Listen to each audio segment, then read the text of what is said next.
I never imagined a single moment could completely shatter the life I had built with my wife, but here I am, staring at my phone, feeling like everything I believed in was a lie.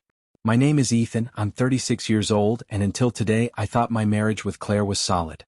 We'd been together for 10 years, married for 6. On paper we had everything, a nice home, 2 kids, and what I thought was mutual trust. But trust, I've learned, is fragile, and sometimes it takes just one careless mistake to break it forever. It all started this morning when I picked up my phone to check work messages. I thought it was the usual barrage of emails, reminders, and group chats. Then I saw it, a notification from a number I didn't recognize. At first, I ignored it, assuming it was spam. But then I noticed the subject line, a video file named with a date and a name I knew all too well. My heart skipped a beat before it began racing uncontrollably. I hesitated, my thumb hovering over the screen because I knew instinctively that opening it would change everything. But the curiosity, or maybe the fear of the unknown, overpowered me. When I opened the video, the world seemed to tilt. There she was, Claire, the woman I married, the mother of my children, intimately involved with someone else. And the cruelest part? It wasn't hidden. She had accidentally sent it to me. I didn't have to wonder if it was real, my eyes couldn't lie. Every motion, every glance, every intimate touch screamed betrayal. I felt my stomach twist, nausea flooding through me, but worse than the physical reaction was the mental one. The sudden, unshakable realization that the life I thought I knew was just an illusion.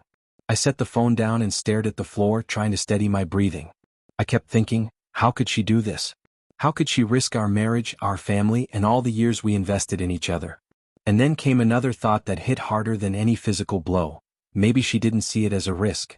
Maybe, in her mind, she had already decided that I wasn't enough, that our life together wasn't satisfying her anymore. I remembered all the small moments, the late nights she spent texting on her phone, the sudden excuses to go out with friends, the way she sometimes laughed at jokes I didn't understand. I thought I had ignored the signs because I trusted her too much, because I loved her too blindly. But now the signs weren't subtle, they were screaming at me. I tried to think rationally, telling myself that maybe there was some mistake, that it could be misinterpreted, or maybe, just maybe, she would have an explanation. But deep down, I knew there wouldn't be one that could erase what I had just seen. The betrayal wasn't just in the act. It was in the carelessness, the thoughtlessness, the fact that she didn't even notice the impact it would have if I saw it.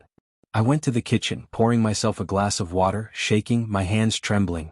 I thought about confronting her, about asking her how she could do this, about demanding answers. But even as those thoughts formed, I realized that confrontation wasn't the right move, not yet. My mind wasn't calm enough to process words. My emotions were raw, unfiltered, and dangerous. Anything I said in anger could destroy what little stability remained. And yet, doing nothing felt impossible. I walked into our living room, glancing around at the photos on the walls, the smiling faces of our kids, the memories of vacations, birthdays, and milestones. Everything felt tainted. How could I look at our life the same way knowing that she had shared an intimate moment with someone else? The images on the walls mocked me, reminding me of the trust one had placed in her, trust that had been shattered in a single careless mistake.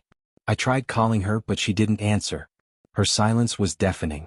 Every ring, every unanswered call amplified the betrayal, echoing through my chest like a physical pain. I knew she would eventually see my missed calls, but I also knew that nothing I could say over the phone would fix what had been broken.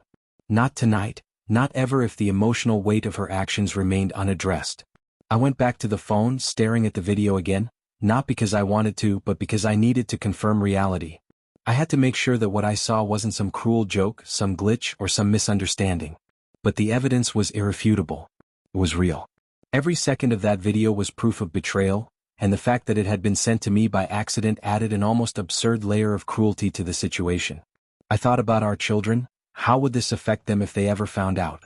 How could I protect them from the storm that was about to hit our family? I felt a surge of anger mixed with fear, confusion, and heartbreak. This wasn't just about a mistake. This was about a choice, a deliberate crossing of lines that were never meant to be crossed. By the time Claire walked in, I was sitting on the couch, phone in hand, trying to collect the fragments of my thoughts.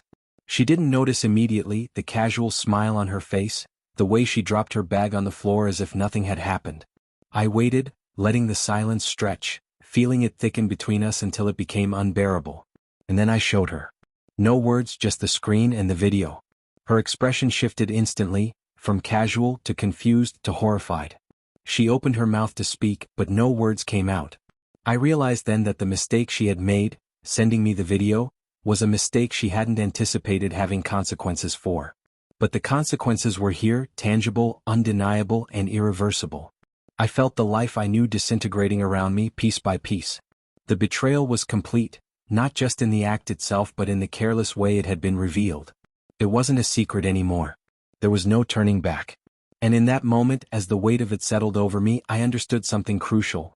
Some mistakes aren't just mistakes, they are revelations and they change everything.